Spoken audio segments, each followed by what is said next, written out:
Welcome, and thank you for joining our webinar. Today you'll learn the advantages of data preparation and ETL so that you'll spend less time on data manipulation and more time on analysis to improve your business. My name is Karen Rajat. I'm Analytics Marketing Director and your host for today. Presenting today will be Ray Rashid, our Senior Consultant for Business Intelligence. Before we get started, I just want to tell you a little bit about Unalytics.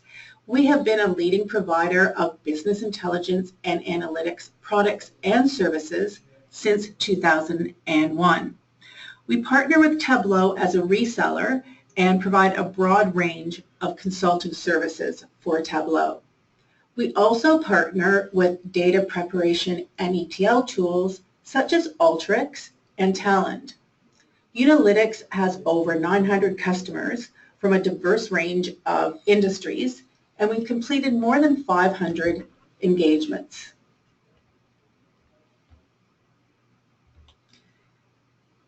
Now, while Unalytics sells Tableau licenses and creates really insightful Tableau dashboards, we're also involved with the full process. And by this I mean we help customers with data that isn't always well suited for visualization. So we assist with the extract, transform, and load processes. And we ensure that the data works well in data visualization tools such as Tableau. So I hope you enjoy the webinar, and I will now hand it over to Ray.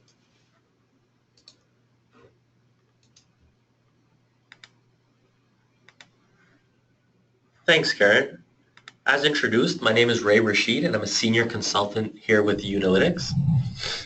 In my past, I worked for a few different companies in various industries and even across more database systems. One of the problems we find with almost all of our clients is that they spend a lot of time with data preparation and little time driving insights. So what is this data preparation anomaly? Data preparation follows a three-step approach. Step one is to extract or gather your data. Whether your data is in a flat file, an Excel file, or across any one of the different database systems, you need to bring it into a centralized repository. Step two would be to transform your data. It's not always that your data has a direct relationship. Actually, when you're joining disparate data sources, it's very uncommon to have a direct relationship. Usually you would have to create a surrogate, but sometimes a surrogate is not available and you have to go to more crude methods such as fuzzy matching. So now you've done all this great work extracting your data and transforming it. You need to move on to the third phase and last phase, to load or publish your data somewhere for analytical consumption. And this also poses its sets of challenges, especially when your data is growing exponentially or when you have vast volumes of data. Previously, ETL had to be done with many lines of code, and it only could be maintained and created by somebody in hardcore IT. Thankfully, ETL tools have simplified most, if not all, of the ETL processes. At Unalytics, the three ETL tools we have vast experiences with are Alteryx, Talend, and Informatica. Albeit Alteryx is not a true ETL tool, but it does do data preparation very, very well. To demonstrate what you can do with ETL tools and how a data preparation project can be completed, we feel a case study does this best. So let's go ahead and take a look at our sample problem. So this is just our sample mock case study that we've created to help you understand data preparation and the power of our tool. John is a successful business owner, and in this case, he owns a convenience store franchise. In a very competitive industry, being first is pivotal for customer loyalty. John recognizes that being first to market is key, so he wants to strategically build more stores, but he only wants to build stores where there's great demand. John sends a solicited e-blast to his customers who have had a transaction at one of his numerous convenience stores in the last month. One of the questions in the e-blast being, is your commute greater than 2 miles? Realizing the power of analytics, John turns to his data analyst Ray, and he wants Ray to figure out what is the likelihood that customers traveling more than 2 miles to a convenience store would choose an alternative store if there was one nearby. Now let's turn the script and take a look at what Ray does and what Ray will do. So the solution. Ray is an experienced data analyst. He realizes that there are many ETL tools that can do a similar job. But he also realizes that the choice of tool is just as important as delivering results.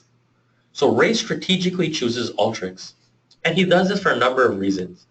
One being, Alteryx offers a very visual, compelling interface, and it is very easy to use. The second reason is you do not need any coding background, and in fact, it requires very limited coding, and it's a skill that Ray does not possess. And the third key feature of Alteryx is that it contains many data enrichment features, such as very complex predictive models and some geographic components.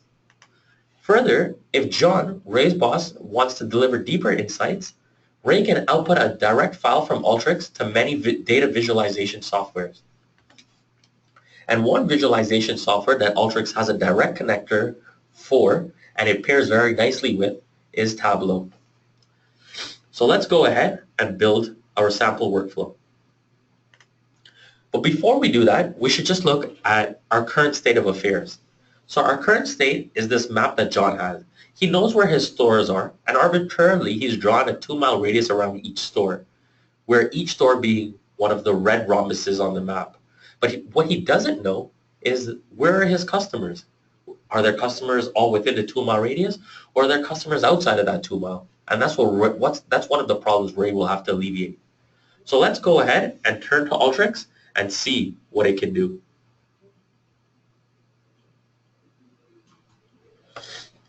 As a Uninalytics best practice,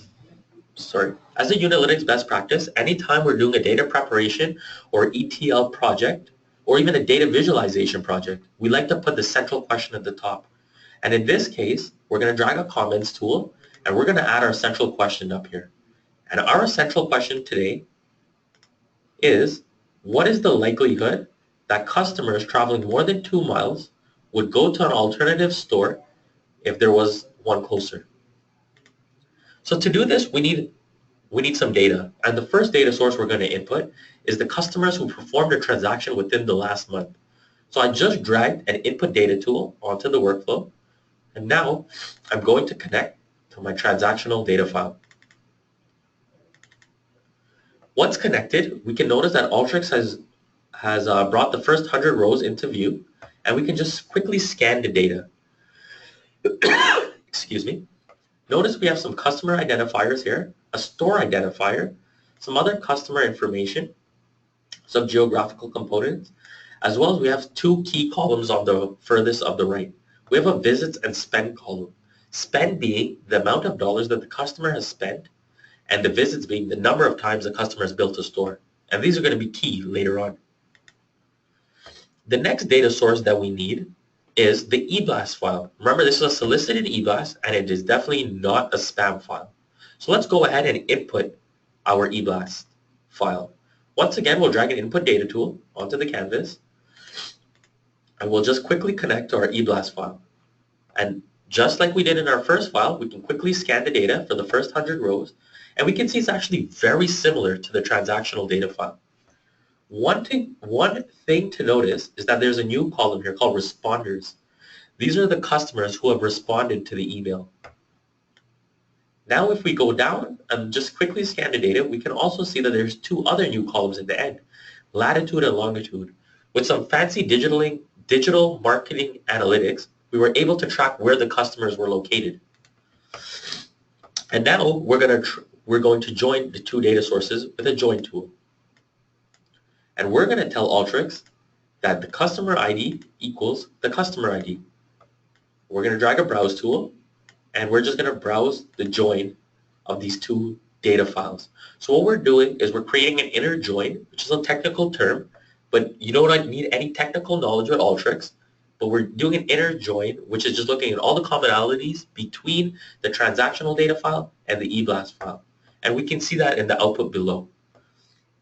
Now, as we scan through our browser output window, we can see we have visits and spend, which were in our first transactional data file, as well as we have responders, which was in our second data file, which was our eBlast, as well as we have the latitude and longitude. But any good data analyst would quickly pick out something here. There's this common redundancy of the right prefix in some of these columns. What that is saying is that these columns are duplicates. And as a good data analyst, we want to remove redundancy so we can improve efficiency of processing. So let's go ahead and do that. Let's drag a select tool, and let's uncheck all of the columns with the prefix right in front of them.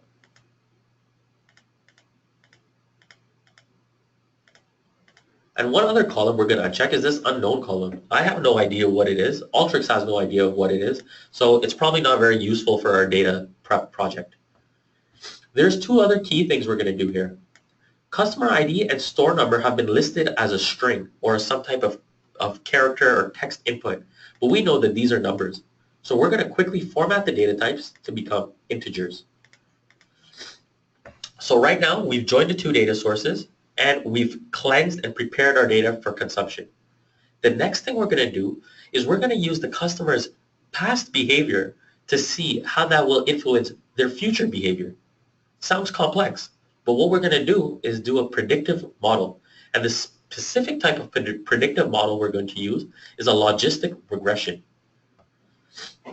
And we're going to configure some of the properties of the logistic regression. The first one being the target variable, being the responders, and the predictor variables being the visits and spend.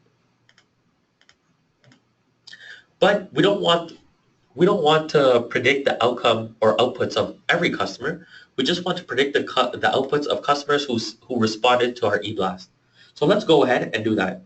We're going to filter the data, which we just dragged the filter tool. We're going to say the responder equals the word yes, Y-E-S. Just realize we have done no coding so far, and we're continuing on the theme of not having to do any coding. This is what differentiates Alteryx from the competitors, limited or no coding. And now what we're going to do is we're going to score our data model. We're going to drag a score tool, and we're going to drag the customers who did respond, and we're going to score it.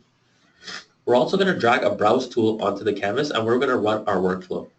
But while this is running, do notice what the score tool will do is that it will take the predictive variables and say what is the likelihood that the customers will will return to a store if there was one closer by.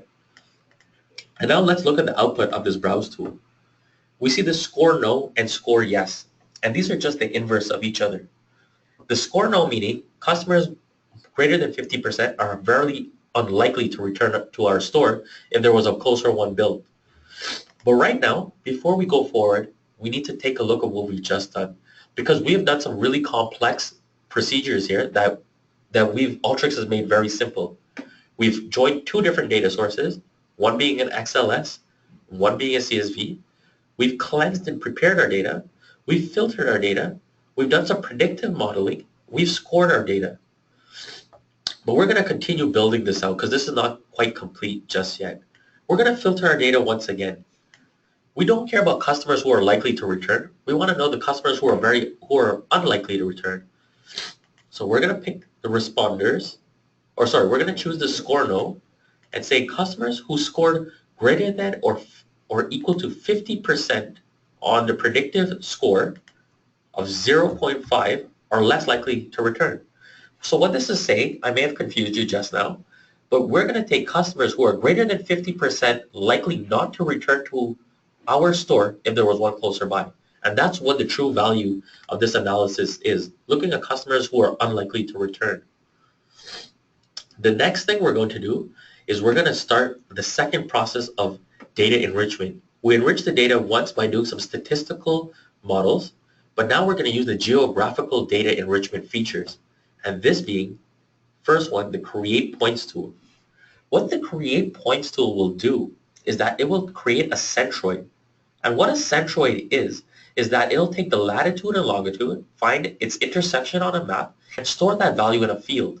And we're going to use this later on. So keep that in mind, that we've created a centroid which is the central point of a latitude and longitude in our data source. But notice, so far in our data preparation project, we've only been looking at the customer data. We have not once talked about or looked at anything to do with the store data. So let's go ahead and input the store data, because this is what we need for our final output. Now we'll connect to the store, which is an XLSX.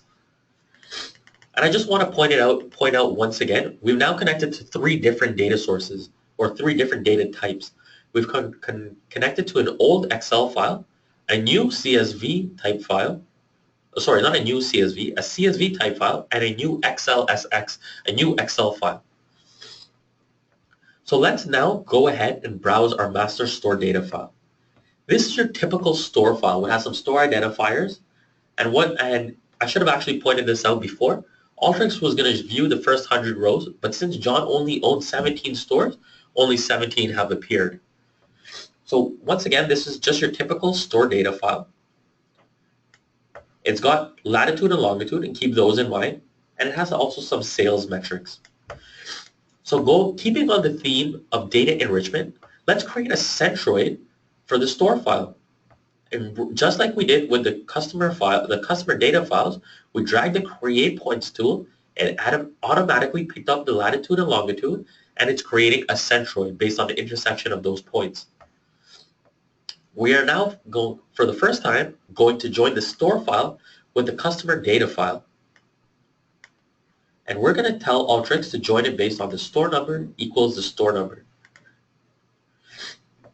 And continuing on to the theme of data enrichment, we're going to enrich the data in 2 other ways.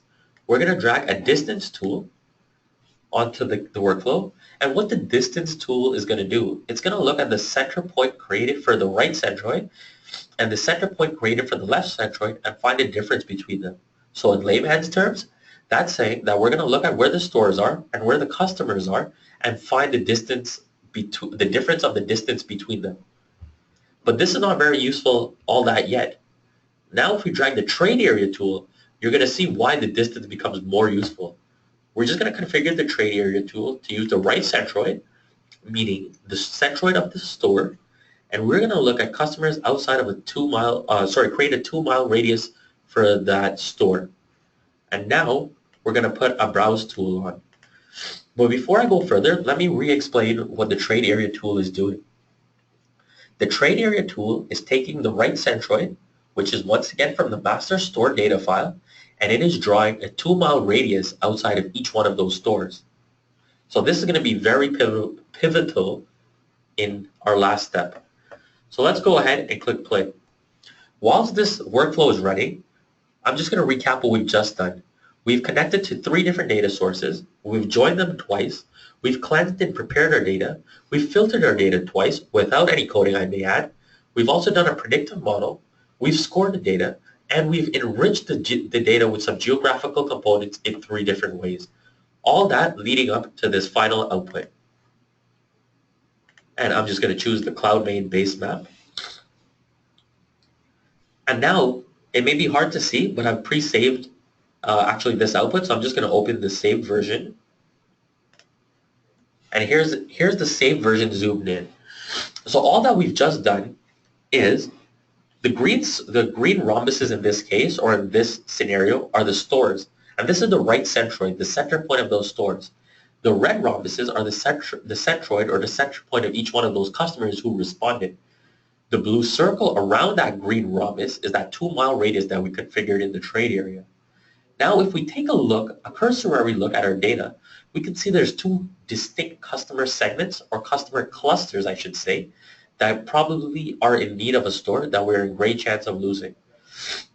One being the customers in the southeast region over here, where there's a big cluster of customers traveling a good amounts of distance to get to their store, as well as another set of customers in the northwest region who are also traveling a fair bit less than the customers in the southeast, but they're also outside that 2 mile radius. There is also the possible opportunity for John to build a store more in the center point, but this, in my opinion, would not be a necessity compared to the 2 others. So if money is not an issue, John possibly wants to build 3 stores, but if money is an issue, which usually it is, he would probably want to build 1 of 2 stores very quickly. And the one that he would probably want to build more or the fastest or the highest priority would be in the southeast corner. And thank you for listening to our Ultrix demo, and have a great day.